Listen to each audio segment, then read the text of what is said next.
My dear brothers and sisters, welcome to semester দাদা। তোমাদের class 11-এ নতুন সেমিস্টার সিস্টেম চালু হয়েছে। এসেছে নতুন পাঠ্যক্রম, নতুন বই, নতুন সিলেবাস কাঠামো। প্রথম সেমিস্টারে 11-এ থাকবে কি এমসিকিউ। এই এমসিকিউতে যদি তোমরা ভালো রেজাল্ট করতে চাও, অবশ্যই প্রত্যেকটা স্টুডেন্ট একটা ভালো রেজাল্ট চায়। আমিও চাই তুমি একটা বেটার রেজাল্ট করো। এবার বেটার রেজাল্টের জন্য শুধুমাত্র এমসিকিউ পড়ে গেলে কিন্তু হবে না, অনেক ক্ষেত্রে কমন নাও আসতে পারে। তো বেটার রেজাল্টের জন্য আমি আমার বেস্ট টিম, ওয়েস্ট বেঙ্গলের সব থেকে নাম করা টিচার দিয়ে বানানো আমার টিম, সেই টিমের অ্যানালাইসিস থেকে আমি বলছি যে এক্ষেত্রে যদি তোমার কনসেপচুয়াল ধারণাগুলো যদি খুব ভালো হয়, প্রত্যেকটা চ্যাপ্টারের যদি কনসেপ্ট তোমার ভালো থাকে এবং তার সঙ্গে তুমি যদি এমসিকিউ পড়তে পারো, তোমার কিন্তু পরীক্ষা দুর্দান্ত হবেই হবে। আমাদের এই চ্যানেলের লক্ষ্য হলো প্রত্যেকটা চ্যাপ্টারের কনসেপচুয়াল যে ধারণাগুলো আছে একদম ক্লিয়ার করে বোঝানো এবং তার সঙ্গে সঙ্গে হিউজ পরিমাণে এমসিকিউ সিরিজ নিয়ে আলোচনা করা এবং তার সঙ্গে মক টেস্ট নিয়ে আলোচনা করা। আজকের এই ভিডিওতে তোমাদের সাথে পরিচয় করে দেব পশ্চিমবাংলার বিখ্যাত ভূগোলের একটি টিচারের সঙ্গে। জয়ন্ত স্যার চলে আসুন, ইনি এখন থেকে তোমাদের ভূগোলের ক্লাসগুলো নিতে থাকবেন। প্রিয় ছাত্রছাত্রী, তোমাদের সবাইকে ওয়েলকাম। আজকে ক্লাস 11-এর প্রথম অধ্যায়ের শাস্ত্ররূপে ভূগোল বা জিওগ্রাফি অ্যাজ এ ডিসিপ্লিন নিয়ে বিস্তৃতভাবে আলোচনা করব। চলো শুরু করা যাক। ভূগোলের উৎপত্তি এবং কিভাবে ভূগোলের এই উৎপত্তি থেকে এতটা অগ্রগতি এবং এই অগ্রগতির পিছনে কাদের অবদান বেশি, চলো শুরু করা যাক। আজকের টপিক হলো শাস্ত্ররূপে ভূগোল। ভূগোল যাকে আমরা বলছি জিওগ্রাফি। জিওগ্রাফি দুটি গ্রিক শব্দ থেকে উৎপত্তি, একটা হলো জিও, জি, এবং আরেকটা হলো গ্রাফিয়ান। জি বলতে পৃথিবী এবং গ্রাফিয়ান বলতে পৃথিবীর বর্ণনা। এক কথায় বলতে গেলে পৃথিবীর বর্ণনাকেই আমরা বলছি ভূগোল। এই ভূগোল শব্দটি প্রথম ব্যবহার করেন এরাটোস্থেনিস। এই এরাটোস্থেনিসকে বলা হয় ফাদার অফ জিওগ্রাফি। এরাটোস্থেনিস প্রথম জিওগ্রাফি শব্দটি ব্যবহার করেন। কিন্তু প্রাচীন ভারতেও জিওগ্রাফি বা ভূগোল শব্দের উল্লেখ পাওয়া যায়। যেমন আমরা যদি দেখি ওখানে সূর্য সিদ্ধান্ত নামে একটা গ্রন্থ আছে, সেই গ্রন্থে ভূগোল শব্দটি ব্যবহার করা হয়েছে। ভূগোলের সঙ্গে যদি দেখি, বিভিন্ন সময় বিভিন্ন দার্শনিক, বিভিন্ন ভূগোলবিদ তারা তাদের নিজস্ব মত পেশ করছে। এদের কয়েকজনের মধ্যে হলো কার্ল রেটার, হামবোল্ট, ভিনলতলা-বেলাস এবং ইমানুয়েল কান্ট, টলেমি। আমরা যদি দেখি হামবোল্ট হলেন একজন জার্মান ভূগোলবিদ। তিনি একটা বই লেখছে কসমোস। আচ্ছা, পরীক্ষায় দেখবে অনেক সময় শর্ট প্রশ্ন আছে যে এমসিকিউ আকারে যে কসমোস গ্রন্থটি কে লেখছে, কসমোস গ্রন্থটি লেখছে হামবোল্ট। এবং অথবা দিতে পারে যে হামবোল্ট কোথাকার বাসিন্দা, তখন আমাদের জানতে হবে জার্মান। এরকম ছোট ছোট প্রশ্ন করে দেয় যে হামবোল্ট কোথাকার বাসিন্দা, কসমোস গ্রন্থ কে লেখছে এবং হামবোল্ট সম্পর্কে লেখো, যে হামবোল্ট যে জিওগ্রাফির একটা বর্ণনা দিয়েছে সেই বর্ণনা চাইবে। তাহলে আমরা যদি হামবোল্টের মতবাদ কি, হামবোল্ট বলছিলেন যে ভূগোল এমন একটা বিষয় যেটা সংশ্লেষ ধর্মী শাস্ত্র। সংশ্লেষ ধর্মী বলতে বোঝা যাচ্ছে হলো যে তুমি কোনো একটা বিষয় এসে সেই বিষয়টাকে কতটা তুমি বিস্তৃতভাবে জনসমক্ষে প্রচার করতে, জনসমক্ষে দিতে পারছো। সংশ্লেষ মানে ভেঙে ভেঙে ভেঙে সুন্দর আকারে তুমি সেটা বলতে পারছো। এবং মানচিত্রকরণ এবং অঞ্চল সমীক্ষার মাধ্যমে তিনি ভূগোলটাকে জনসমাজে তুলে ধরছিলেন। মানচিত্রকরণ কি, ধরো আমরা তো বিভিন্ন মহাদেশ জানি, বিভিন্ন দেশ আছে, বিভিন্ন অঞ্চল, বিভিন্ন রিজিয়ন বিভিন্নভাবে ভাগ করা আছে। এই প্রত্যেক থেকে এক একটা মানচিত্র ব্যবহার করা হয়। মানচিত্র হিসেবে তিনি উপস্থাপন করছিলেন, তিনি উপস্থাপন করছিলেন। যদি পরীক্ষায় এরকম প্রশ্ন হচ্ছে যে মানচিত্রের মাধ্যমে প্রথমে ভূগোলকে কে উপস্থাপন করছিল, তাহলে কে বলবো? আমরা বলবো হামবোল্ট। মানচিত্রে ভূগোলে স্থাপন করছিল কে? হামবোল্ট। তাহলে হামবোল্ট থেকে যদি আসে তিনটা প্রশ্ন আসবে। প্রথম প্রশ্ন হতে পারে হামবোল্ট কোথাকার বাসিন্দা ছিলেন, জার্মান। দ্বিতীয় হতে পারে যে তিনি একটা গ্রন্থ লিখছে হামবোল্ট, সেই গ্রন্থের নাম কি? সেই গ্রন্থের নাম হলো কসমোস গ্রন্থ। এবং প্রথমকে মানচিত্রের মাধ্যমে তুলে ধরছিল জিওগ্রাফিটাকে, মানুষের মাধ্যমে আর কি সুন্দরভাবে পরিস্ফুট করছিল, তিনিও কিন্তু হামবোল্ট। আচ্ছা, আরেকজন গ্রিক ভৌগোলিক আছে, তার নাম হলো স্ট্রাবো। তিনি একটা বই লিখছিলেন জিওগ্রাফিয়া। কি বই? জিওগ্রাফিয়া। স্ট্রাবোর লেখা বইয়ের নাম হচ্ছে জিওগ্রাফিয়া। জিওগ্রাফিয়াতে তিনি বলছিলেন জীবজগৎ এবং প্রকৃতির মধ্যে সম্পর্ক নিয়ে আলোচনা করছিলেন। তাহলে এই স্ট্রাবোরটা আমরা কি করে মনে রাখবো? দেখো, জীবজগতের জি দিয়ে শুরু এবং জিওগ্রাফিতেও জি দিয়ে শুরু। তাহলে জিওগ্রাফিতে কি হবে? জিওগ্রাফিকাতে জীবজগৎ এবং প্রকৃতির মধ্যে নিয়ে আলোচনা আছে। এটা কে বলছিল? এটা বলছিল স্ট্রাবো। তাহলে দেখো, স্ট্রাবোর কোথাকার বাসিন্দা? গ্রিক দেশের বাসিন্দা ছিলেন, ভৌগোলিক, এবং তিনি যে বইটা লেখছিল জিওগ্রাফিকা বই, এবং সেই জিওগ্রাফি বইতে কি গিয়েছিল? জীবজগৎ এবং প্রকৃতির মধ্যে যে সম্পর্ক ছিল তিনি সুন্দরভাবে আমাদের মধ্যে তুলে ধরছিলেন।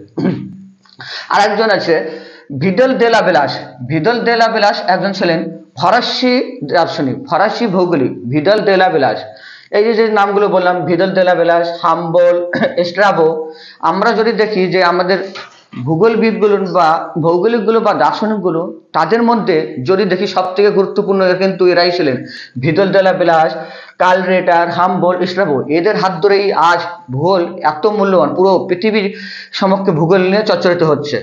একটা সময় ছিল যখন ভূগোল খুব একটা আলোচনার বিষয় ছিল না, এবং কিন্তু এই যে বিবর্তনবাদ, আমরা জানি বিবর্তন মানে কি, যে কোনো একটা জিনিসকে কঠিন পরিস্থিতির মধ্য দিয়ে তুলে ধরে জনসমক্ষে উচ্চ পর্যায়ে উঠে দেবে, সেটাকে আমরা বলছি বিবর্তনবাদ। সেই ভূগোলটাকে আজ এই পর্যায়ে যদি উঠে দেয়, তাদের মধ্যে সব থেকে যদি অবদান থাকে আর কি, সেই ভিডল দে লা বেলাস, কান্ট, রেটার, ইমানুয়েল, টলেমি, স্ট্রাবো, হাম্বল, এরা আজ ওই জন্য আজ ভূগোলের মধ্যে চিরস্মরণীয় হয়ে আছে।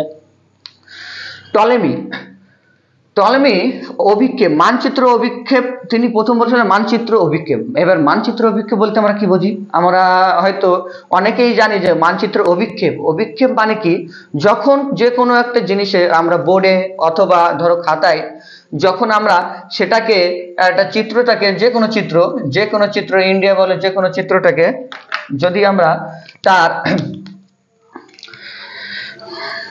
ল্যাট লং দিই, যে কোনো চিত্রে যদি আমরা ল্যাট লং দিই, ল্যাট লং থাকবে, এবং ল্যাট লং বলতে বোঝা যাচ্ছে অক্ষাংশের মধ্যে দ্রাঘিমাংশ থাকবে, ওই জিনিসটাকে আমরা বলছি অভিক্ষেপ। এই অভিক্ষেপের মাধ্যমে তুলে ধরছিলেন কে? টলেমি প্রথম অভিক্ষেপের মাধ্যমে আমাদের মানচিত্রগুলোকে তুলে ধরছিলেন, এবং সমগ্র পৃথিবীকে তিনি উপস্থাপন করছিলেন। তাহলে দেখো এখানে কতগুলোই হলো। টলেমি কিন্তু মানচিত্র অভিক্ষেপ, এখানে অনেক সময় আমাদের ভুল হয়ে যেতে পারে বা আমরা কনফিউজ হয়ে যেতে পারি যে মানচিত্র অভিক্ষেপ এবং মানচিত্র এবং মানচিত্র অভিক্ষেপের মধ্যে কিন্তু ব্যবধান আছে। মানচিত্র মানে কি, যে কোনো আমরা একটা ছবি আঁকালাম, সেটাকে আমরা তুলে সেই ছবিটাকে আমরা বলছি মানচিত্র, কিন্তু হ্যাঁ, ওই মানচিত্রটাকে আমরা সুন্দরভাবে উপস্থাপন করব, তার স্কেল দেব এবং তার অক্ষাংশগত মান দিব, দ্রাঘিমাগত মান দিব, সেটাকেই আমরা বলছি মানচিত্র অভিক্ষেপ। তাহলে মানচিত্র অভিক্ষেপ এর পূর্ববর্তী হলেন টলেমি, এবং মানচিত্রের পূর্ববর্তী হচ্ছে কি হাম্বল। ঠিক আছে, মানচিত্রের পূর্ববর্তী হাম্বল এবং টলেমি। তাহলে আমরা জানতে পারলাম টলেমি হলো প্রথম সেই দার্শনিক বা ভূগোলবিদ যিনি মানচিত্রটাকে সুন্দরভাবে অভিক্ষেপের মাধ্যমে তুলে ধরছিলেন। আমরা অভিক্ষেপও জানতে পারলাম এবং মানচিত্রটাও জানতে পারলাম। অনেক সময় পরীক্ষা হয়তো দিতে পারে যে মানচিত্র বলতে কি বোঝো এবং মানচিত্র অভিক্ষেপ বলতে কি বোঝো। তাহলে মানচিত্র আমরা জানি একটা কোনো একটা দেশ, অঞ্চল, বিভিন্ন জলবায়ুকে তুলে ধরলাম, কিন্তু সেই জলবায়ুর সঙ্গে এবং দেশেরগুলোর সঙ্গে যদি আমরা স্কেল ব্যবহার করব এবং তার অক্ষাংশগত মান, দ্রাঘিমাগত মান দেব, সেটাকে আমরা বলছি মানচিত্র অভিক্ষেপ। তাহলে তিনি সেই ব্যক্তি ছিলেন। আরেকটা হতে পারে যে সমগ্র পৃথিবীকে মাধ্যমে, তিনি হচ্ছে এই মানচিত্রের মাধ্যমে প্রথম ব্যক্তি যিনি সমগ্র পৃথিবীকে তুলে ধরছিলেন, সমগ্র পৃথিবীকে। ইমানুয়েল কান্ট আরেকজন দার্শনিক আছে, ভূগোলবিদ। ইমানুয়েল কান্ট একজন ভূগোলবিদ, তিনি ছিলেন হচ্ছে জার্মানের বাসিন্দা। তিনি বলেছিলেন ভূগোল হলো এমন একটা অঞ্চল এবং দেশের ধারণার মধ্যে বিজ্ঞানের তথ্য সাদৃশ্যকে সংশ্লিষ্ট করে। সংশ্লিষ্ট কি? সংশ্লিষ্ট মানে যে ভূগোলটাকে তিনি এমনভাবে তুলে ধরেছেন যে এর যে ধারণাগুলো তিনি সুস্পষ্ট যুক্তি এবং বিজ্ঞানের যে দিকগুলো সেই হিসেবে ব্যবহার করেছিলেন, সংশ্লেষ মানে ব্যাখ্যা করছিলেন। আমরা এক কথা বলতে পারি সেটা ব্যাখ্যা করছিলেন। তাহলে আমরা জানলাম ইমানুয়েল কান্টের ব্যাপারে, জানলাম টলেমির ব্যাপারে, জানলাম কার্ল রেটার তার একটা গ্রন্থের নাম আছে, অনেক সময় পরীক্ষা দেবে, শর্ট প্রশ্ন দেখবা। কার্ল রেটার এট কুন্ডে, তার গ্রন্থের নাম কি? এট কুন্ডে হলো ভূগোলের সেই জিনিসটা যেটা বিজ্ঞানের শাখা, বিজ্ঞানের সাথে মানে ভূগোল এমন একটা বিষয় যার সঙ্গে হ্যাঁ আরেকটা জিনিস বলি, ভূগোল কোনো পার্টিকুলার বিষয় না, ভূগোলের সঙ্গে বলতে পারো যে ভূগোল এমন একটা বিষয় যাকে বলা হয় মাদার অফ অল সায়েন্স। ভূগোলকে বলা হয় কি মাদার অফ অল সায়েন্স, মানে এর সঙ্গে সব সাবজেক্ট, এমন কোনো সাবজেক্ট নাই যে ভূগোলের সঙ্গে যুক্ত নাই। তুমি পদার্থবিজ্ঞান বলো, জীববিজ্ঞান বলো, অথবা তুমি কেমিস্ট্রি বলো, সব কিছুর সঙ্গে যুক্ত আছে। এবং তিনি বলছিলেন যে বিজ্ঞানের সেই শাখা যা পৃথিবীর যাবতীয় ঘটনাবলী, মানে যাবতীয় ঘটনাবলী কি, মানুষজনের কর্মকার্য, সম্পদ, ভূমিরূপ, কোথায় কি গড়ে হচ্ছে, সবকিছু এখানে তিনি দেখিয়ে দিয়েছেন। তাহলে আমরা জানলাম যে যেসব ভূগোলবিদ ভূগোলের সংজ্ঞা দিয়েছেন তাদের মধ্যে আর একটু আমরা দেখে নিই, যাতে যে কনসেপ্টটা যাতে কোনো কোথাও ভুল না হয়। হ্যাঁ আরেকটা জিনিস বলি, এখানে যেভাবে আমি বলছি এইগুলোকে যদি তোমরা পারো নোট করে নিতে পারো, আর যদি না পারো তোমরা শুনে নাও। আমি আশা করছি যে এর বাইরে থেকে কোনো শর্ট প্রশ্ন আসবে না, কারণ প্রথম সেমিস্টারের প্রশ্ন তো শর্ট মার্ক হবে। আমরা জানি প্রথম সেমিস্টারের শর্ট মার্ক হবে, যদি আমাদের কনসেপ্টগুলো ঠিকমতো ক্লিয়ার থাকে তাহলে আশা করছি এখান থেকে যা প্রশ্ন আসবে এই অধ্যায় থেকে পেরে যাবা। হ্যাঁ যদিও আরো কিছু দিতে হয়, যে অনেকে চাই যে স্যার না আমার আরো কিছু যায়, আমি ভূগোলকে আরো ভালোভাবে জানতে চাই, অনেক উপরে যেতে চাই, কোনো অসুবিধা নেই, তার জন্য আমরা আরো দিব, পরবর্তীতে শর্ট কোশ্চেন গুলো দিয়ে দেবো। তাহলে আরেকবার দেখে নিই, এরাটোস্থেনিসকে বলা হতো ফাদার অফ জিওগ্রাফি, এবং তিনি মানুষ এবং পৃথিবীর আবাসস্থল সম্পর্কে ভূগোলের সংজ্ঞা দিয়েছিলেন। তারপরে স্ট্রাবো ছিলেন কি গ্রিক দার্শনিক, তার একটা বইয়ের নাম ছিল জিওগ্রাফিকা। জিওগ্রাফিকাটা কিভাবে মনে রাখবো, জিওগ্রাফিতে বলা হয়েছে জীবজগৎ এবং জিওগ্রাফি, দেখো দুটো সমান অর্থ, এই মনে রাখতে হবে। জিওগ্রাফিকা জীবজগৎ ও প্রকৃতির মধ্যে যে পারস্পরিক সম্পর্ক সেটাকে তিনি তুলে ধরছিলেন স্ট্রাবো। হাম্বল কি ছিল, হাম্বল একজন জার্মান ভৌগোলিক, হাম্বল ছিলেন একজন জার্মান ভৌগোলিক, তার লেখা বইটির নাম ছিল কসমস, এবং তিনি সংশ্লেষ ধর্মী শাস্ত্র হিসেবে মানচিত্রকে তুলে ধরছিলেন। পরবর্তী হলেন ভিদাল ডালাবিলাস, তিনি ফরাসি ভৌগোলিক, তিনি কোনো একটি দেশের সম্ভাবনার গুণাবলীকে তুলে ধরছিলেন তার মাধ্যমে। এবং কার্ল রিটাল, তার বইটির নাম ছিল আর্টকুন্ডে, এবং তিনি বিজ্ঞানের সেই শাখা বলছিলেন, ভূগোলটা হচ্ছে কি বিজ্ঞানের সেই শাখা যা যাবতীয় গুণাবলীগুলো, তিনি পৃথিবীর যত সব গুণাবলী সব তুলে ধরছিলেন এখানে। ইমানুয়েল কান্ট, তিনি জার্মান দার্শনিক, এবং তিনি বলছিলেন যে অঞ্চল এবং দেশের ধারণার মাধ্যমে বিজ্ঞান তত্ত্বসমূহকে সংশ্লেষ করে বলছিলেন। পরবর্তীতে ছিল টলেমি বলছিলেন মানচিত্রে অভিক্ষেপের মাধ্যমে তিনি সমগ্র পৃথিবীটাকে প্রথম তুলে ধরছিলেন টলেমি। এই যে আমরা এখন যেটা বললাম এটা হচ্ছে ভূগোলের উৎপত্তি, এবং উৎপত্তি থেকে তার অগ্রগতি, উৎপত্তি থেকে অগ্রগতি মানে প্রথমে সৃষ্টি হয়েছিল কে এবং কাদের হাত ধরে আজ ভূগোল এতটা উন্নতি লাভ করছে সেগুলো জানলাম। এবার পরবর্তী আশা করছি এখান থেকে যদি কোনো প্রশ্ন আসে, শর্ট প্রশ্ন, আশা করি এর মধ্যে থেকে তোমরা পাবা। যে ধরো একটা প্রশ্ন ছিল যে আর্টকুন্ডে কোন বিজ্ঞানের লেখা, অথবা যে ইমানুয়েল কান্ট কোন দেশের বাসিন্দা, এইসব দিতে পারে, দিতে পারে। এবার পরবর্তী যখন এর পরবর্তী স্টেপ হচ্ছে কি ভূগোলের প্রকৃতি বা নেচার অফ জিওগ্রাফি। আচ্ছা প্রকৃতি বলতে কি বুঝি, আমরা তো সবাই বলতে গেলে প্রকৃতির সঙ্গে সম্পর্কিত যে পরিবেশ, আমরা যে এক একজন এক এক পরিবেশে থাকি, সেই পরিবেশ হিসেবে বেড়ে উঠি, সেটাকে তো আমরা প্রকৃতি বলছি। ওই জন্য বলছে ভূগোলের প্রকৃতি, মানে ভূগোলটা কি অ্যাকচুয়ালি বলতে চাইছে, ভূগোল এটা কি সেটাকে বলছে ভূগোলের প্রকৃতি বা নেচার অফ জিওগ্রাফি। প্রকৃতি বলতে বোঝায় কোনো একটা জিনিসের অভ্যন্তরীণ গঠন, মানে এই ভূগোলের অভ্যন্তরীণ গঠনটা, বৈশিষ্ট্য, এর মধ্যে কি আসে যে মানুষ আজ এত ভূগোলের প্রতি এত আকৃষ্ট হচ্ছে, এত ভালোবাসছে ভূগোলকে। ধর্ম, গতিশীলতা, আলোচ্য বিভিন্ন জিনিস বস্তু নিয়ে এবং বিভিন্ন বিষয়বস্তু ও প্রকৃতি, মানুষ এবং প্রকৃতি এবং তাদের সম্পর্ক, মানুষ এবং কি বলছে মানুষ এবং প্রকৃতির মধ্যে কি সম্পর্ক, সেগুলো এই ভূগোলের মধ্যে তুলে ধরছি আমরা। যদি আমরা এই প্রকৃতি ভূগোলের প্রকৃতি দেখি তাহলে আমরা কয়েকটা দিক দেখতে পাবো। যেমন একটা দিক হচ্ছে ধরো বিজ্ঞান ধর্মিতা, 2 নম্বর দিক সংশ্লেষ ধর্মিতা, 3 নম্বর দিক গতিশীলতা, 4 নম্বর ক্ষেত্র সমীক্ষা, এবং 5 নম্বর হচ্ছে সাধারণীকরণ থেকে বিশেষীকরণ। এই যে বিজ্ঞান ধর্মিতা, এই বিজ্ঞান ধর্মিতা গুলো কি বলছে যে যে ভূগোলে যেসব কার্যাবলীগুলো আছে এই কার্যাবলীগুলোর যে আমরা আলোচনা করব সেটা যুক্তি সম্পর্ক হবে। যে যুক্তি সম্পর্ক যদি আমরা বলি যে ধরো ভূগোলের যে সাধারণত মাউন্ট এভারেস্টের উচ্চতা আমরা সবাই জানি কত, 8848 মিটার বা 8850 মিটার, তাই তো। এইবার এই মাউন্ট এভারেস্ট আছে, তারপর আমাদের আরেকটা জিনিস জানি কি পৃথিবীর সব সব থেকে উচ্চতম পর্বত শ্রেণীর নাম কি মাউন্ট এভারেস্ট জানলাম। কিন্তু যদি আমরা দেখি যে মারিনা খাত নামে একটা জায়গা আছে, কোথায় মারিনা খাত, ওটা কোথায় আছে? প্রশান্ত মহাসাগরে। মারিনা খাতের আমরা জানি কি পৃথিবীর সব থেকে নিচু স্থান, প্রায় 11 কিলোমিটার, সেটা আছে কোথায়? প্রশান্ত মহাসাগরে। এবার আমরা বলবো সংশ্লেষ ধর্মিতা। সংশ্লেষ ধর্মিতা কি? দেখো, সংশ্লেষ এবং ধর্মিতা। সংশ্লেষ মানে কি? কোনো বিষয় সম্পর্কে আলোচনা করব এবং সেটাকে বিস্তৃতভাবে, শুধু আলোচনা না, বিস্তৃতভাবে আলোচনা করব, সেটাকে বলে সংশ্লেষ।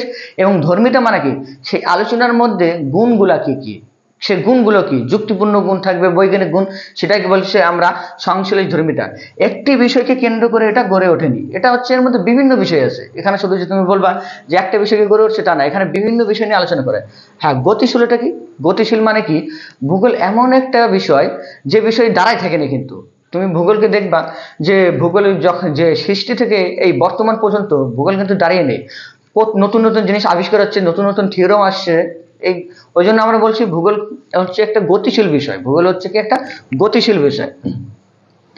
ক্ষেত্র সমীক্ষা। ক্ষেত্র সমীক্ষা কি? ধরো আমরা যে অঞ্চলে আছি, এই জায়গাটা, অথবা তুমি যে কোনো একটা অঞ্চল বলো, তুমি যে অঞ্চলে আসো, আমরা যেখানে আছি, কিংবা কোনো দেশ, কোনো অঞ্চল, যে কোনো জায়গাকে বলছে সেই অঞ্চলটা নির্দিষ্ট একটা ক্ষেত্র আছে, সেই ক্ষেত্রটার মান এবং সেই ক্ষেত্রকার গুণবলীকে আমরা বলছি ক্ষেত্র ধর্মিতা। সাধারণীকরণ এবং বিশেষীকরণ। সাধারণীকরণ থেকে বিশেষীকরণ, বিশেষীকরণ থেকে সাধারণীকরণ। সাধারণীকরণ থেকে বিশেষীকরণ কি? সাধারণ কোনো একটা যেমন আমরা ছোটবেলায় কি করতাম, ভূগোলেরই যে বিষয়গুলো পড়তাম, দেখবা সেই ছোটবেলার ক্লাস 6, 7, 8-এর এবং এখন বর্তমানে 11, 12 কিংবা গ্রাজুয়েশন লেভেলের যে ভূগোলগুলো আছে, তার মধ্যে কি আছে? অনেকটা পার্থক্য, কনসেপ্টে ধারণাগত অনেক পার্থক্য। কারণ কি? এই এখন যে আমরা বিষয়গুলো পড়ছি, যে জিনিসগুলো, এইগুলো যদি আমাদের ছোটবেলায় দেখা হতো তাহলে কিন্তু আমাদের বুঝতে খুবই অসুবিধা হতো। ওই জন্য প্রথমে বলে না, অল্প থেকে শুরু করে বেশি থেকে, সহজ থেকে সরল। সাধারণীকরণের এই একটাই অর্থ বোঝায় যে সহজ থেকে সরল। প্রথমে অল্প দিতে হবে, যেটা সহজ আমরা বুঝতে সক্ষম হবে, এবং আস্তে আস্তে করে সেটা কঠিনের দিকে যায়। এই বিষয়টিকে বলছে সাধারণীকরণ থেকে বিশেষীকরণ। ভূগোলেও সেই জিনিসটাই প্রয়োগ করা হয়েছে। প্রথমে যে জিনিসগুলো সহজ সরল মানুষের মধ্যে আমরা বুঝতে সুবিধা হবে, সেই জিনিসগুলো থেকে আস্তে আস্তে আস্তে আস্তে কঠিনের দিকে যাচ্ছে, সেটাকে আমরা বলছি সাধারণীকরণ থেকে বিশেষীকরণ। হয়ে গেল। এইবার তাহলে আমরা কি পেলাম? ভূগোলের প্রকৃতি পেলাম। ভূগোলের প্রকৃতি বা নেচার অফ জিওগ্রাফি। এই ভূগোলের প্রকৃতি বা নেচার অফ জিওগ্রাফির মধ্যে পেলাম কি? যে প্রকৃতি বলতে আমরা কি বোঝাই? প্রকৃতি অ্যাকচুয়ালি কি? প্রকৃতি যদি আমরা দেখি, এই ভূগোলের প্রকৃতি বলতে যে অভ্যন্তরীণ গঠনগুলো আছে এবং তার বৈশিষ্ট্যগুলো, তার ধর্ম, তার গতিশীলতা, আলোচ্য বিষয় এবং মানুষ ও প্রকৃতির মধ্যে যে সম্পর্কগুলো, সবগুলো তুলে ধরা হয়েছে প্রকৃতির মধ্যে। এই প্রকৃতির মধ্যে যে একটা আছে বিজ্ঞান ধর্মিতা, যেসব জিনিসগুলো আছে, আর একটা আছে সংশ্লেষ ধর্মিতা, একটা আছে গতিশীলতা, একটা আছে ক্ষেত্র সমীক্ষা এবং সাধারণীকরণ থেকে বিশেষীকরণ। পাঁচটা, এই পাঁচটা ঠিক আছে।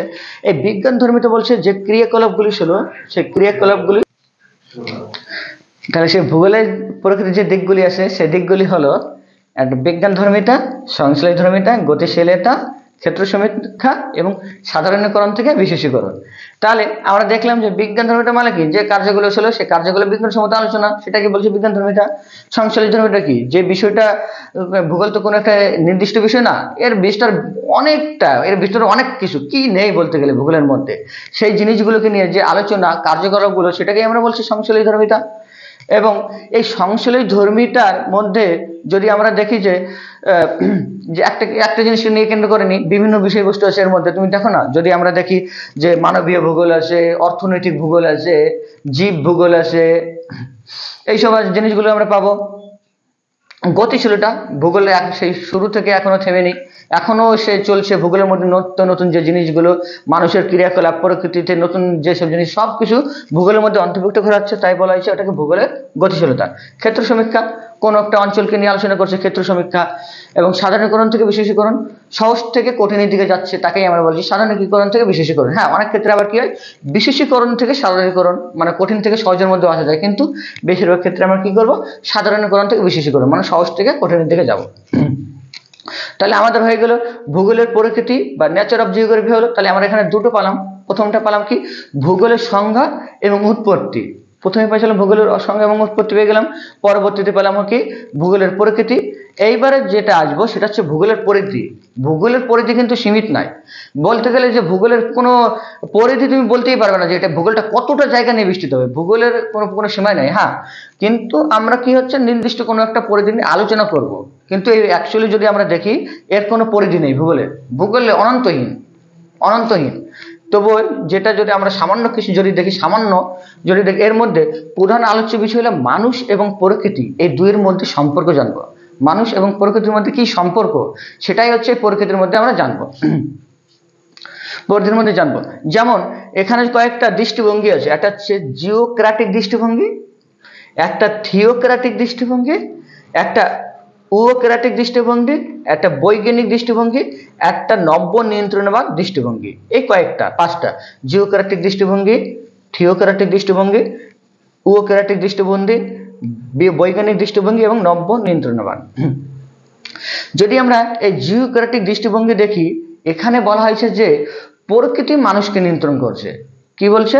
প্রকৃতি মানুষকে নিয়ন্ত্রণ করছে এই জিওক্র্যাটিকের মধ্যে, ওই জন্য এটাকে নিয়ন্ত্রণবাদও বলা হয়। অনেক সময় শর্ট প্রশ্ন দেবে যে নিয়ন্ত্রণবাদ বলতে কি বুঝো? নিয়ন্ত্রণবাদ বলতে বোঝায় যে প্রকৃতি মানুষকে নিয়ন্ত্রণ করছে, তাকেই আমরা বলছি নিয়ন্ত্রণবাদ। এইবার এই হয়তো আরেকটা বলতে পারে যে যে এই নিয়ন্ত্রণবাদ বা প্রকৃতি মানুষকে নিয়ন্ত্রণ করছে, এদের সমর্থকগুলি কে কে? এদের দুইজন অনেক সমর্থক আছে, তাদের মধ্যে গুরুত্বপূর্ণ দুইজন হলেন, একজন হলে হামবোল্ট আর একজন হলেন ল্যাডজেল। একজনকে হামবোল্ট এবং আরেকজন হলেন কি ল্যাডজেল, এই দুজন। দেখো তাহলে এখানে কতগুলো শর্ট প্রশ্ন হলো যে জিওক্র্যাটিক দৃষ্টিভঙ্গিকে কি বলা হয়েছে? নিয়ন্ত্রণবাদ বলা হয়। এদের সমর্থক কে কে আছে? হামবোল্ট আছে এবং ল্যাডজেল আছে। এবং যদি বলি যে জিওক্র্যাটিক দৃষ্টিভঙ্গি বলতে কি বুঝো? জিওক্র্যাটিক দৃষ্টিভঙ্গি বলতে বোঝায় প্রকৃতি মানুষকে নিয়ন্ত্রণ করছে, তাকেই বলা হয় জিওক্র্যাটিক দৃষ্টিভঙ্গি। প্রকৃতি মানুষকে নিয়ন্ত্রণ করছে, তাকে বলা হয় জিওক্র্যাটিক দৃষ্টিভঙ্গি। দ্বিতীয়ত যদি আমরা দেখি থিওক্র্যাটিক দৃষ্টিভঙ্গি, এই থিওক্র্যাটিক দৃষ্টিভঙ্গি হচ্ছে থিওক্র্যাটিক, এটাকে তোমরা একটু ভালোভাবে একটা লক্ষ্য করো, থিওক্র্যাটিক, থিওক্র্যাটিক। এখানে বলছে যে মানুষ এবং প্রকৃতির মধ্যে যে সম্পর্কটা, মানুষ এবং প্রকৃতির মধ্যে যে সম্পর্ক, সেটা ঈশ্বরের দ্বারা, সেটা ঈশ্বরের দ্বারা সৃষ্টি হয়েছে, এটাকেই বলা হয়েছে আমরা থিওক্র্যাটিক। মানুষ এবং প্রকৃতির মধ্যে যে সম্পর্কটা, তাকে বলা হয়েছে থিওক্র্যাটিক। কিন্তু হ্যাঁ, এখানে কে এই সম্পর্ক তৈরি করছে? এটা ঈশ্বর। এটা অ্যাকচুয়ালি যদি আমরা বলি যে ঐশ্বরিকবাদ বা ঈশ্বরিকবাদ, ঈশ্বরবাদ মানে ঈশ্বর মানুষ এবং প্রকৃতির মধ্যে সুন্দর একটা যে সম্পর্ক, সেটাই তত্ত্বের মাধ্যমে তুলে ধরছে। এবং এদের সমর্থক ছিলেন হচ্ছে কার্ল রিটার, এদের সমর্থক হচ্ছে কার্ল রিটার। কার্ল রিটার সম্পর্কে আমরা আগেও পড়েছি, তিনি একটা বই লিখছিল। কি বই? বইটার নাম কি? এরিটকুন্ডে। তিনি লিখছিলেন কি একটা বইয়ের নাম? বইয়ের নাম ছিল হচ্ছে এরিটকুন্ডে। এবং তিনি সেই বইতে বৈজ্ঞানিকভাবে পৃথিবীর যাবতীয় ঘটনাকে তুলে ধরছিলেন। পরবর্তীতে যদি দেখি উওক্র্যাটিক, উওক্র্যাটিক কি হচ্ছে? এই উওক্র্যাটিক হচ্ছে মানুষ নিজের বুদ্ধি,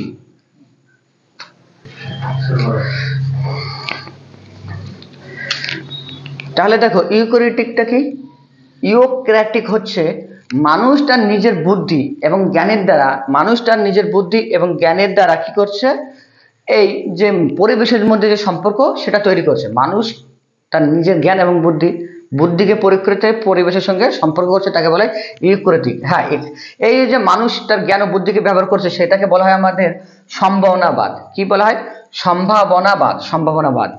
এর সমর্থক ছিলেন ভিদল দে লা ব্লাস ও লুসিয়ান ফ্রেবে। কে কে? ভিদল দে লা ব্লাস এবং লুসিয়ান ফ্রেবে। আচ্ছা, ভিদল দে লা ব্লাস বলতো এটা কোথাকার বাসিন্দা ছিলেন, কোথাকার ভৌগোলিক বা দার্শনিক? আমরা একটুকেই পড়েছি। ভিদল দে লা ব্লাস হলেন আমাদের ফরাসি ভৌগোলিক। কোথাকার? ফরাসি ভৌগোলিক। ভিদল দে লা ব্লাস হলেন ফরাসি ভৌগোলিক।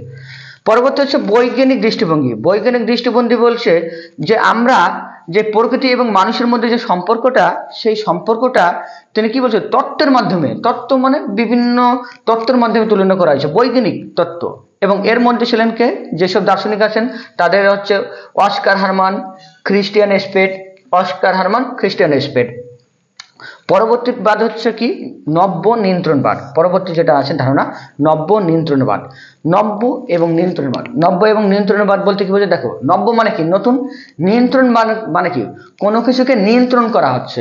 নব্য মানে নতুন ভাবে কোনো কিছুকে যখন নিয়ন্ত্রণ করা হয়, তাকে বলা হয় নব্য নিয়ন্ত্রণবাদ। এখানে মানুষ শুধুমাত্র প্রকৃতি দ্বারা নির্ধারিত, এটা কি বলা হয়েছে যে মানুষ প্রকৃতি দ্বারা নির্ধারিত, মানে প্রকৃতি মানুষকে নির্ধারণ করছে, সে তার সুবিধা মতো মানুষকে নির্ধারিত করছে, তাকে বলে নব্য নিয়ন্ত্রণবাদ। এই নব্য নিয়ন্ত্রণবাদের ধারণার প্রবক্তা ছিলেন গ্রিফিথ টেলর, ভি আনুচিন।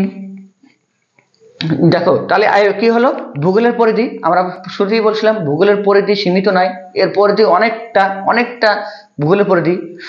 এই ভূগোলের পরিধিতে যদি আমরা দেখি, প্রধান আলোচ্য বিষয় হচ্ছে মানুষ এবং প্রকৃতির মধ্যে কি সম্পর্ক, সেই সম্পর্কগুলোকে তুলে ধরা হয়েছে। তার মধ্যে আমাদের কয়েকটা দৃষ্টিভঙ্গি ছিল, একটা জিওক্রেটিক দৃষ্টিভঙ্গি, একটা থিওক্রেটিক দৃষ্টিভঙ্গি, একটা ইউক্রেটিক দৃষ্টিভঙ্গি, একটা বৈজ্ঞানিক দৃষ্টিভঙ্গি এবং একটা নব্য নিয়ন্ত্রণবাদ দৃষ্টিভঙ্গি। এই জিওক্রেটিক দৃষ্টিভঙ্গির মধ্যে যেটা ছিল সেটা কি, প্রকৃতি মানুষকে নিয়ন্ত্রণ করছে, ওই জন্য এটাকে বলা হয়েছে নিয়ন্ত্রণবাদ। এর সমর্থক ছিলেন হাম্বোল্ট, রাটজেল।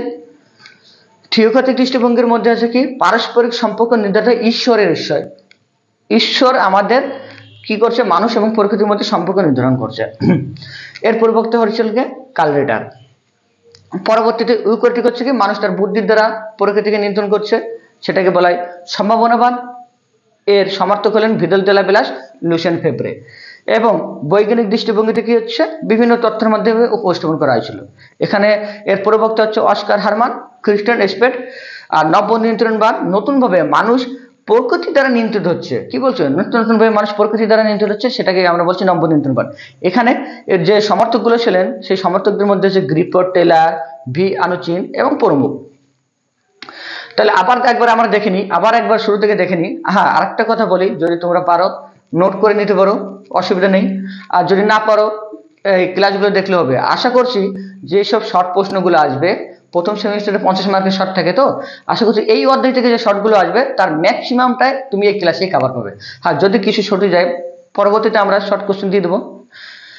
যেমন ভূগোলের অর্থ আমরা জানলাম, দুটি গ্রিক শব্দ থেকে ভূগোলের উৎপত্তি কি, একটা জি, একটা হচ্ছে গ্রাফিয়ান। জি মানে কি, পৃথিবী, এবং গ্রাফিয়ান মানে বর্ণনা, পৃথিবীর বর্ণনা। তারপরে কি হলো, এর ইতিহাস, কোথা থেকে উৎপত্তি হয়েছে, ভূগোলের উৎপত্তিটা কোথা থেকে হয়েছে। প্রথম ভূগোলের ব্যবহার করছিলেন এরাটোস্থেনিস। এরাটোস্থেনিস ব্যবহার করছিলেন ভূগোল, ওই জন্য ওনাকে বলা হয় কি, ফাদার অফ জিওগ্রাফি। একটা জিনিস মনে রাখবো, হয়তো শর্ট প্রশ্ন চলেছে, ফাদার অফ জিওগ্রাফি কাকে বলা হয়, ফাদার অফ জিওগ্রাফি বলা হয় এরাটোস্থেনিসকে বলা হয় ফাদার অফ জিওগ্রাফি। তিনি ভূগোল শব্দটি ব্যবহার করছিলেন কত সালে, 264 খ্রিস্টপূর্বাব্দে। দেখো 264 খ্রিস্টপূর্বাব্দে কি বলছিলেন, তিনি ভূগোল শব্দটি ব্যবহার করেন। হ্যাঁ, আবার অনেক ক্ষেত্রে পাবা যে দেখবা যে প্রাচীন ভারতীয় একটা গ্রন্থ আছে, সূর্য সিদ্ধান্ত গ্রন্থ। সেই সূর্য সিদ্ধান্ত গ্রন্থে প্রাচীন ভারতে বলা হয়েছিল, ভূগোল শব্দটি ব্যবহার করা হয়েছিল। তারপরে আসলাম আমরা কি, ভূগোলের সংজ্ঞা। ভূগোলের সংজ্ঞা বিভিন্ন ভূগোলবিদ, দার্শনিক তারা তাদের নিজস্বভাবে বিভিন্ন সময়ের পরিপ্রেক্ষিতে তারা তাদের সংজ্ঞাগুলো দিয়েছিলেন। এর মধ্যে আমরা পেয়েছিলাম এরাটোস্থেনিস, স্ট্রাবো, হাম্বোল্ট, ভিদল দে লা ব্লাস, কার্ল রিটার, ইমানুয়েল টলেমি। এবার এরাটোস্থেনিসকে বলা হয় ফাদার অফ জিওগ্রাফি। তার মতে মানুষের আবাসস্থল হিসেবে ভূগোলের পরিচয়। দ্বিতীয়ত হচ্ছে স্ট্রাবো, তিনি হলেন গ্রিক ভৌগোলিক, তার লেখা বইটার নাম হচ্ছে জিওগ্রাফিকা। এই জিওগ্রাফিতে কি লেখা ছিল, জীবজগৎ এবং প্রকৃতির মধ্যে পারস্পরিক যে সম্পর্ক সেটা নিয়ে আলোচনা করছি। তারপর হচ্ছে হাম্বোল্ট, তিনি একজন জার্মান ভৌগোলিক, তার একটা বইয়ের নাম কি, কসমস। এই কসমস গ্রন্থের লেখা ছিল কি, মানচিত্র এবং অঞ্চল সমীক্ষার মাধ্যমে সেটাকে উপস্থাপন করা। পরবর্তীতে আছে ভিদল দে লা ব্লাস, তিনি ফরাসি বৈজ্ঞানিক, এবং তিনি বলছিলেন কোন দেশের সম্ভাব যে গুণাবলীগুলো সেগুলো ভূগোলের মাধ্যমে তুলে ধরা হয়েছিল। কার্ল রিটার, তার লেখা বইটির নাম ছিল এরিটকুন, তিনি বিজ্ঞানসম্মতভাবে আলোচনা করছিলেন। ইমানুয়েল কান্ট, তিনি একজন জার্মান দার্শনিক, তিনি অঞ্চল এবং দেশের মধ্যে বিজ্ঞানের তথ্যগুলোকে তুলে ধরছিলেন। এবং কি বলছে, টলেমি, এই টলেমি হচ্ছে কি বলছে, প্রথম মানচিত্র অভিক্ষেপের মাধ্যমে, যেটাকে কি বলছে, তিনি সমগ্র পৃথিবীকে উপস্থাপন করছিল, সমগ্র পৃথিবীকে উপস্থাপন করেছিল। তার পরবর্তীতে তাহলে এটা হয়ে গেল আমাদের কি হলো, ভূগোলের সংজ্ঞা এবং এর অর্থ। আশা করছি এর মধ্যে থেকে যত যা প্রশ্ন আসবে এখানেই পেয়ে যাবা। দ্বিতীয়টা হচ্ছে ভূগোলের প্রকৃতি বা নেচার অফ জিওগ্রাফি। ভূগোলের প্রকৃতি বা নেচার অফ জিওগ্রাফি আমরা বলছি কি, যে অভ্যন্তরীণ গঠনগুলো, বৈশিষ্ট্য, গতিশীলতা, এইসব বিষয় নিয়ে আলোচনা করছি আমরা। তারপর এর মধ্যে যে ভাগগুলো আছে, বিজ্ঞান ধর্মিতা, সংশ্লেষ ধর্মিতা, গতিশীলতা, ক্ষেত্র সমীক্ষা, সাধারণীকরণ এবং থেকে বিশেষীকরণ। পরবর্তীতে পেলাম কি, ভূগোলের পরিধি। ভূগোলের পরিধি অনেক বিস্তৃত। ভূগোলের পরিধি বলতে গেলে অনন্তহীন, এর কোনো শেষ নেই, অনেক বিস্তৃত। এই ভূগোল পরিধির মধ্যে আমরা যে দৃষ্টিভঙ্গিগুলো পেলাম, একটা কি জিওগ্রাফিক দৃষ্টিভঙ্গি, একটা পেলাম থিওক্রেটিক দৃষ্টিভঙ্গি, একটা ইউক্রেটিক দৃষ্টিভঙ্গি, একটা বৈজ্ঞানিক, একটা নব্য নিয়ন্ত্রণবাদ। দেখবা যে হয়তো শর্ট প্রশ্নে চলে যে জিওক্রেটিক দৃষ্টিভঙ্গির সমর্থককে, তখন বিভিন্ন নাম দিল, এই নামের মধ্যে 4টে নাম দিল, হয়তো তার মধ্যে একটা দিয়ে দিল হাম্বল অথবা রাজ্যেল। তখন আমরা যদি পাই হাম্বল অথবা রাজ্যেল যদি পাই, তাহলে আমরা এটা দিয়ে দেবো, হাম্বল দেবো, অথবা রাজ্যেল থাকলে রাজ্যেল দিয়ে দেবো। আবার অনেক সময় দেবে যে নিয়ন্ত্রণবাদ। নিয়ন্ত্রণবাদটা কি বলতে কি বোঝো? নিয়ন্ত্রণবাদ কি? নিয়ন্ত্রণবাদ হলো প্রকৃতি মানুষকে নিয়ন্ত্রণ করছে, ওখান থেকেই উৎপত্তি হয়েছে নিয়ন্ত্রণবাদ, মানে নিয়ন্ত্রণ করা, প্রকৃতির অধীনে মানুষ, তাকে বলা হয় নিয়ন্ত্রণবাদ। এটা কি জিওক্রেটিক দৃষ্টিভঙ্গির সঙ্গে আলোচিত আছে। তারপরে যদি আমরা দেখি যে নব্য নিয়ন্ত্রণবাদ। নব্য নিয়ন্ত্রণবাদ কি? এই নব্য নিয়ন্ত্রণবাদ হচ্ছে মানুষ শুধুমাত্র প্রকৃতি দ্বারা নির্ধারিত, মানুষ কি বলছে? শুধুমাত্র প্রকৃতি দ্বারা নির্ধারিত। এর যে সমর্থকগুলো ছিলেন কে? গ্রিপ, টেলার, ভি আনুচিন। তাহলে আমাদের হয়ে গেল ভূগোলের প্রকৃতি, ভূগোলের সংজ্ঞা এবং ভূগোলের উৎপত্তি আমরা পেয়ে গেলাম। এইবার যদি দেখি যে এখানে 2-3টা শব্দ আছে। একটা শব্দ হলো কি? সাংস্কৃতিক ভূদৃশ্য। সাংস্কৃতিক ভূদৃশ্য, সংস্কৃতি আমরা জানি, সংস্কৃতি মানে কি? কালচারাল, যেগুলো আমরা যে বিভিন্ন জনসমাজে বিভিন্ন সাংস্কৃতিক অনুষ্ঠান হয়, দিকগুলি ফুটে ওঠে, ওটাকে বলে সাংস্কৃতিক। সেই বলছে সেই সাংস্কৃতিক ভূদৃশ্য মানে কি? ভূদৃশ্য, ভূ মানে কি? পৃথিবী। পৃথিবীর মধ্যে আমরা যে সাংস্কৃতিক গুণাবলীগুলো পাচ্ছি না, পৃথিবীর মধ্যে বিভিন্ন সাংস্কৃতিক গুণাবলী, সেইগুলোকে আমরা বলছি কি? সাংস্কৃতিক ভূদৃশ্য। এই সাংস্কৃতিক ভূদৃশ্যকে মানুষের ক্রিয়াকলাপ, মানুষ যে ক্রিয়াকলাপগুলো করছে, বিভিন্ন অনুষ্ঠান করছে, আচার অনুষ্ঠান করছে, সেগুলোকে আমরা বলছি মানসিক ক্রিয়াকলাপ।